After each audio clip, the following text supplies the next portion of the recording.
अस्सलामुअलैकुम नाज़रीन, मैं मोहम्मद असलम हुसैन सियासत की ख़बरों में आप सबका इस्तकबाल करता हूँ। आज 30 मार्च 2025 है। इस्लामिक तारीख़ के हिसाब से आज 29 रमज़ान मुबारक 1446 हिजरी है। पेश है आज की कुछ अहम खबरें। मुस्लिम पर्सनल लॉ बोर्ड ने तेलुगु देशम पार्टी के सरबराह और आंध्र प्रदेश के वज़ीर आला चंद्राबाबू नायडू को मोदी हुकूमत के जरिए लाए जाने वाले वक्फ तरीमी बिल की हिमायत से खबरदार करने के लिए आंध्र प्रदेश के विजयवाड़ा में एक एहतजाजी मुजाहरा किया। इस एहतजाज व मुजाहरे में बोर्ड के सदर मौलाना खालिद सैफुल्लाह रहमानी, जनरल सेक्रेटरी मौलाना फजलुर रहीम मुजद्ददी और दीगर ओहदेदारान बाजू पर काली पट्टी बांधे नजर आए। मुखर्रिरीन ने कहा कि यह एहतजाज न सिर्फ हुकूमत को बल्कि इसकी हलीफ जमातों तेलुगु देशम पार्टी और जनता दल यू को वाज़ेह पैगाम भेजने और इन्हें खबरदार करने के लिए हैं। बोर्ड ने मजीद कहा कि वक्फ तरीमी बिल मुसलमानों के औकाफ को हड़पने की कोशिश के अलावा और कुछ नहीं। मुसलमान इस नाइंसाफ़ी को किसी भी कीमत पर कबूल नहीं करेंगे और जो लोग इस बिल की हिमायत करेंगे, मुल्क का मुसलमान इसको कभी माफ़ नहीं करेगा। India Muslim personal law board ने मोदी हुकूमत को तनकीद करते हुए कहा कि हुकूमत इस दावे के साथ लोगों को गुमराह करने की कोशिश कर रही है कि ज़्यादातर मुसलमान इस बिल की हिमायत कर रहे हैं और चंद तंजीमें अपने फ़ायदे के लिए इसकी मुखालिफत कर रही है। बोर्ड ने कहा कि हुकूमत का यह दावा पूरी तरह से झूठ का पुलंदा है। मुल्क के करोड़ों मुसलमानों ने इस बिल की मुखालिफत करते हुए पार्लियामेंट की मुश्तरका कमेटी को अपनी राय भेजी। यह भी इस बात का सबूत है कि मुल्क के सभी मुसलमान इस बिल के खिलाफ हैं। आज के इस खबरनामे को MS एजुकेशन की जानिब से स्पॉन्सर किया जा रहा है। A proud milestone for kids. Young graduates lead the event. Good morning to all. I am Mohammad Awan, studying in class PP2. Inspired by faith and purpose. Sadaqallahul Azim. Honoring achievements, embracing the future. MS Creative Kids. Developing creative minds. Please click the link given in description for more details. मरकजी वज़ीर दाखिला अमित शाह ने जम्मू कश्मीर के रियासती दर्जे की बहाली के सिलसिले में कोई वक्त तय करने से साफ इनकार कर दिया है। उन्होंने कहा कि जम्मू कश्मीर का मुकम्मल रियासत का दर्जा वादे के मुताबिक बहाल किया जाएगा, लेकिन यह कब होगा इस बारे में कुछ नहीं कहा जा सकता और न कोई मखसूस टाइम फ्रेम दिया जा सकता है। अमित शाह ने यह बात टाइम्स नाउ समिट में गुफ्तगू के दौरान कही। उन्होंने गुज़िश्ता साल जम्मू कश्मीर में हो रहे असेंबली इंतखाबात का जिक्र करते हुए इसे तारीखी और पुरअमन करार दिया और कहा कि वहाँ जमहूरियत बतदरीज बहाल हो रही है, इसलिए हम कह सकते हैं कि कश्मीर में रियासत का दर्जा बहाल किया जाएगा और यह मुनासिब वक्त पर ही होगा। उत्तर प्रदेश के अलीगढ़ में एक हिंदू दुकानदार के अचानक मुकामी मस्जिद में नमाज अदा करने पर तनाज़ा पैदा हो गया। दाएं बाजू ग्रुप्स ने शुद्धिकरण का मुतालबा किया। मिली जुली आबादी वाले इलाके में मामू भांजे के एक दुकानदार सुनील रजानी ने गुज़िश्ता शाम अपने मुस्लिम पड़ोसियों के साथ नमाज अदा की, जिसका वीडियो वायरल हो गया। भारतीय जनता युवा मोर्चा के मुकामी कायद मोनू अग्रवाल ने मीडिया से बात करते हुए कि सुनील रजानी ने हिंदुओं का अपमान किया है, इसे खुलेआम माफ़ी मांगनी चाहिए, शुद्धिकरण होना चाहिए। हरियाणा के शहर पलवाल में हुकाम की जानिब से कई मुस्लिम ताजिरों की गोश्त की दुकानें मोहरबंद किए जाने पर तनाज़ा खड़ा हो गया। इस इक़दाम के खिलाफ समाज के मुख्तलिफ गोशों से शदीद एहतजाज देखने में आ रहा है, जिसने फ़िरक़ाराना हम आहंगी, इक़्तिसादी असरात और क़ानूनी जवाज़ पर बहस छेड़ दी है। मीडिया रिपोर्ट्स के मुताबिक ज़िला इंतज़ामिया ने 27 मार्च को पुलिस की भारी जमीयत की मौजूदगी में मुस्लिम ताजिरों की मिल्कियत वाली गोश्त की दुकानों को मोहरबंद कर दिया। म्यूनसिपल और ज़िला हुकाम ने लाइसेंसिंग, क़वानीन और सफाई के उसूलों की मुबैना खिलाफवर्जी का इल्ज़ाम लगाकर कार्रवाई की। ताहम मुतासरा दुकानदारों का दावा है कि यह इक़दाम मुसलमानों को निशाना बनाने के लिए किया गया। इस वाक़े के खिलाफ एहतजाज की वीडियो सोशल मीडिया पर वायरल हो रही है, जिनमें मुतासरा दुकानदार हुकाम से सवाल कर रहे हैं कि सिर्फ मखसूस दुकानों को ही क्यों मोहरबंद किया गया, जबकि पूरे शहर में दर्जनों ऐसी दुकानें बदस्तूर काम कर रही है। के भारतीय जनता पार्टी हुक्मरानी वाली रियासतों में गोश्त, मुर्गी और खाने की चीज़ों पर रोक लगाई जा रही है, जबकि इन रियासतों में शराब की फ़रोख्त पर कोई पाबंदी नहीं है। खुलेआम शराब फ़रोख्त की जाती है, लेकिन खाने की चीज़, गोश्त वगैरह को फ़रोख्त करने से इन्हें तकलीफ पहुंचती है। मकबूल कॉमेडियन और बिग बॉस 17 के फातिह मुनव्वर फारूकी ने पुलिस के हुक्म पर एतराज़ जताया। मेरठ पुलिस ने अवामी सड़कों पर ईद की नमाज अदा करने के खिलाफ वार्निंग जारी की। इस पर कॉमेडियन ने अपने गुस्से का इजहार अपने सोशल मीडिया हैंडल के जरिए किया।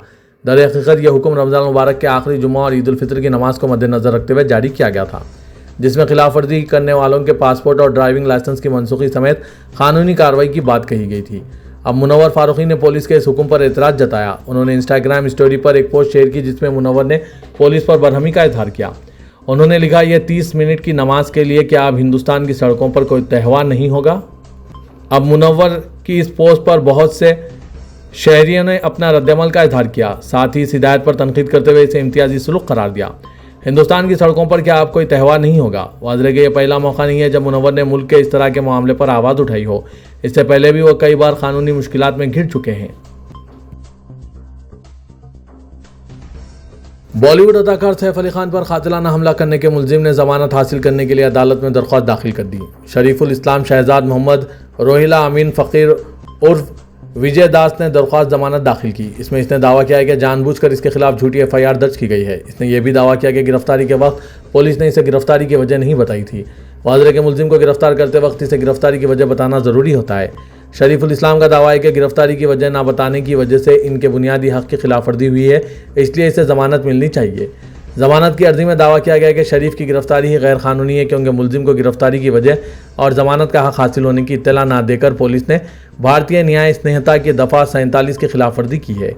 मुलजिम के वकील ने दरख्वास्त जमानत में दावा किया है कि अगर शिकायत कुनिंदे के बयान को महज बहस के लिए सच मान भी लिया जाए तब भी इस पर आयद की गई BNS की दफ़ा 311 इल्ज़ाम साबित नहीं हो सकता। सेशन कोर्ट ने जमानत की इस अर्जी पर समाअत के लिए 1 अप्रैल का दिन मुतय्यन किया है।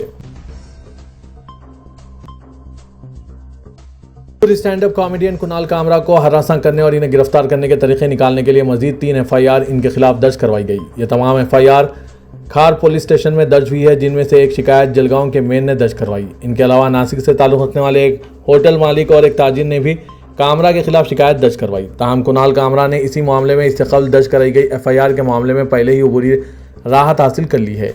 मद्रास हाईकोर्ट ने कुणाल कामरा को 7 अप्रैल तक ट्रांजिट जमानत क़ब्ल गिरफ्तारी दी ताकि वो मुतालिका अदालत से रुजू करके बाकायदा पेशगी जमानत हासिल कर सकें।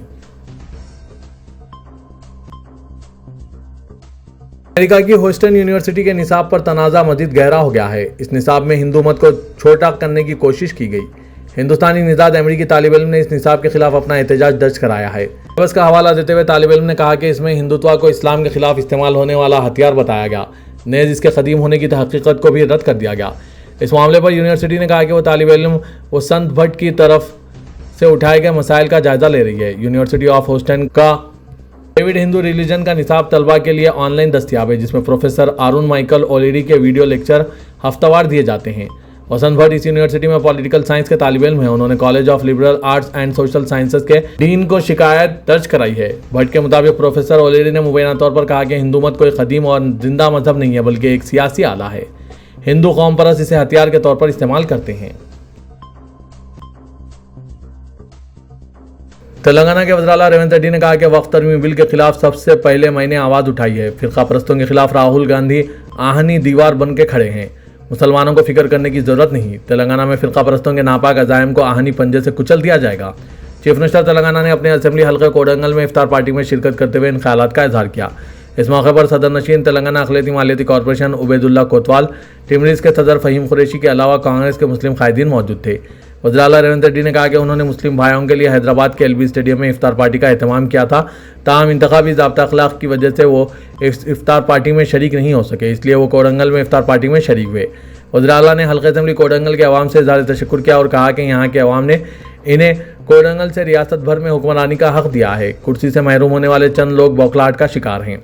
हुकूमत के खिलाफ झूठे व बेबुनियाद इल्ज़ामात आयद करने वालों को नज़रअंदाज कर देना ही बेहतर है। मैं इफ्तार पार्टी में शिरकत कर रहा हूँ, लिहाजा कोई सियासी बातें करना मुनासिब नहीं समझता, मगर इस बात का यकीन दिलाता हूँ कि जब तक राहुल गांधी है मुसलमानों को फिक्रमंद होने की ज़रूरत नहीं है। तेलंगाना में मुसलमानों के मफादात का मुकम्मल तहफ़्फ़ुज़ किया जाएगा।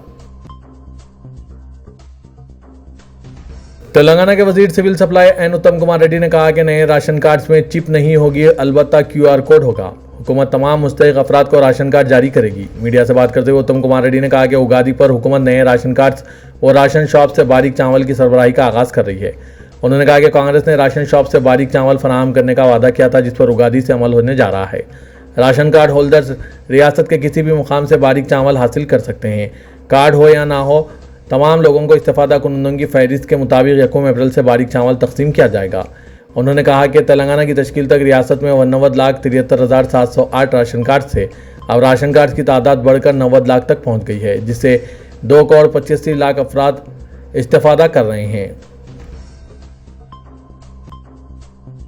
तेलंगाना हुकूमत ने रियासत के तमाम कॉरपोरेशंस और म्यूनसिपलिटीज़ में जायदाद टैक्स की अदायगी के लिए वन टाइम सेटलमेंट स्कीम का ऐलान किया है। GHMC की तरह सूद पर 90% रियायत देने की सहूलत फराहम की गई, जिसके मुस्बित नतायज बरामद हुए हैं। अवाम ने ज़बरदस्त रद्दअमल का इजहार किया। महकमा बल्दी नजोनस ने बताया कि रियासत भर में ताहाल 1000 करोड़ रुपए का जायदाद टैक्स वसूल हुआ है। महकमा बल्दी नजोनस ने अहकाम जारी करते हुए बताया कि जो भी मालिकान जायदाद सिर्फ 10% सूद अदा करते हैं, इन्हें OTS स्कीम से इस्तेफादा करने का मौका फराहम किया जाएगा। 30 और 31 मार्च को तातीलात होने के बावजूद अवाम को जायदाद टैक्स अदा करने की सहूलत फराहम की जा रही है। आइंदा 2 दिन जायदाद टैक्स अदा करते हुए सूद पर 90% रियायत हासिल करने का अवाम को मशवरा दिया गया। तेलंगाना वक्फ बोर्ड के ज़ेर एहतमाम शहर हैदराबाद की ईदगाहों में नमाज ईद उल फित्र के औकात का ऐलान कर दिया गया। ईदगाह मीर आलम में नमाज ईद उल फित्र 10 बजे अदा की जाएगी। 9 बजे से 9:30 बजे तक मौलाना प्रोफेसर मोहम्मद सैफुल्लाह शेखुल जामिया निज़ामिया खिताब करेंगे, जबकि 9:30 बजे से 10 बजे दिन तक मौलाना मोहम्मद हुसामुद्दीन सानी जाफ़र पाशा अमीर मिल्लत इस्लामिया का खिताब होगा। इमामत डॉक्टर हाफिज मोहम्मद रिजवान कुरैशी खतीब व इमाम मक्का मस्जिद करेंगे। ईदगाह 7 गुंबद में नमाज 9:45 पर अदा की जाएगी और जनाब सैयद मतीन अली शाह कादरी खतीब गुंबदान कुतुब शाही इमामत करेंगे और खुसूसी बयान देंगे। ईदगाह खदीम मादनापेट में नमाज ईद 10 बजे अदा की जाएगी। जनाब मौलाना सैयद महमूद हुसैन खिताब करेंगे, जबकि कारी सैयद महमूद यूसुफ मदनी इमामत करेंगे। ईद हज हाउस में नमाज ईद सुबह 7:20 पर अदा की जाएगी। मुफ्ती हाफिज मोहम्मद साबिर पाशा खिताब करेंगे और इमामत करेंगे। HMDA के हुदूद में गैरकानूनी लेआउट्स को रेगुलराइज करने पर ताहाल फीस की शक्ल में 97 करोड़ रुपए हासिल हुए। इस सिलसिले में 500 प्रोसीडिंग्स जारी किए गए हैं। हुकूमत की जानिब से ऐलान करदा रियायत की मोहलत 31 मार्च को खत्म हो जाएगी। LRS के अमल में सर्वर डाउन होने की वजह से रुकावटें पैदा होने की शिकायतें मिल रही है। HMDA 7 जिले हुदूद में 3 लाख अफराद ने दरख्वास्तें दाखिल की है। वो लोग जिन्होंने 10% प्लॉट्स का इंदराज मुकर्ररा डेडलाइन तक कराया है, इन्हें LRS के तहत लाया जाएगा। सिर्फ HMDA हुदूद में कम अज़ कम 600 करोड़ रुपए की आमदनी होने का अंदाजा था, लेकिन मुख्तलिफ वजूहात से निशाना अबूर न हो सका। तेलंगाना के वज़ीर-ए-आला रेवंत रेड्डी ने शहर हैदराबाद में अवामी ज़रूरियात के मुताबिक लिंक रोड तामीर करने की ओहदेदारों को हिदायत दी। फंड्स की कोई कमी नहीं है, तेज़ी से आगे बढ़ने का मशवरा दिया। शहर हैदराबाद के अलावा HMDA के हुदूद में हैदराबाद रोड डेवलपमेंट कॉरपोरेशन की निगरानी में किए जाने वाले कामों का भी चीफ मिनिस्टर ने जायजा इजलास मुनक़िद किया। इस मौके पर 49 सड़कों की तामीरात तोसी के लिए कई तजावीज़ पेश किए गए। चीफ मिनिस्टर रेवंत रेड्डी ने मुख्तलिफ इलाकों के दरमियान राब्ता बढ़ाने और लोगों को बगैर किसी परेशानी के सफ़र को यकीनी बनाने के लिए खुसूसी हिकमत अमली तैयार करते हुए काम करने का हुक्म जारी किया। साइबराबाद पुलिस ने लाउड स्पीकर के लाइसेंस के लिए एक नए ऑनलाइन तरीक़ेकार को राइज करने का ऐलान किया है और अब कदीम मैनुअल सिस्टम खत्म कर दिया गया। कहा गया है कि शहरियों की जानिब से सूती आलूदगी की शिकायत में इजाफे को देखते हुए यह तरीक़ेकार राइज किया जा रहा है और मजहबी त्योहारों के दौरान इन मामलात पर तशवीश भी लाहक होती है। मजहबी त्योहारों में अवाम का हुजूम भी बहुत ज़्यादा होता है। साइबराबाद पुलिस कमिश्नर अविनाश मोहंती ने कहा कि इस सूरत हाल को देखते हुए नया तरीक़ेकार राइज किया गया है और अब लाउड स्पीकर की फराहमी और इसके इस्तेमाल के लिए दरख्वास्तें ऑनलाइन प्रोसेस की जाएंगी। ये तरीक़ेकार Hyderabad city loud speaker rules 1963 के मुताबिक किया गया है। कुल हिंद मजलिस इत्तेहादुल मुस्लिमीन के सदर और रुकन पार्लियामेंट हैदराबाद असदुद्दीन अवैसी ने कहा कि बीजेपी और NDA की हुकूमत वक्फ इमलाक को लूटने का काम कर रही है।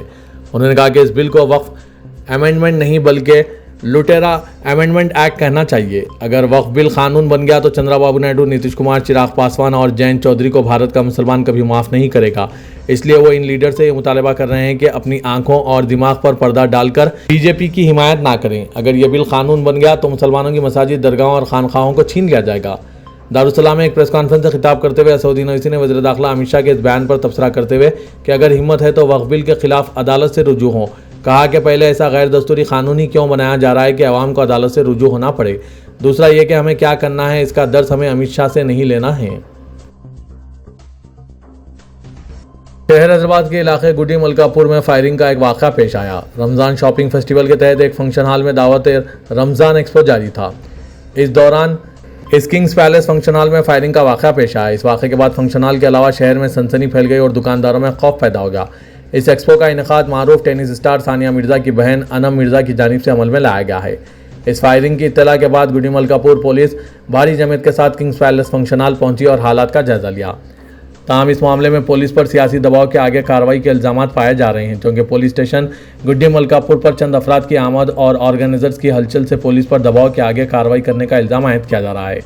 दावत रमज़ान एक्सपो में दुकानदारों के दरमियान झगड़े में फायरिंग की इत्तला पाई जाती है और पुलिस भी इस बात की तस्दीक कर रही है कि फायरिंग करने वाले हवा में फायरिंग की। ताहम पुलिस के पास इस बात का जवाब नहीं है कि फायरिंग जैसी नौबत क्यों आई।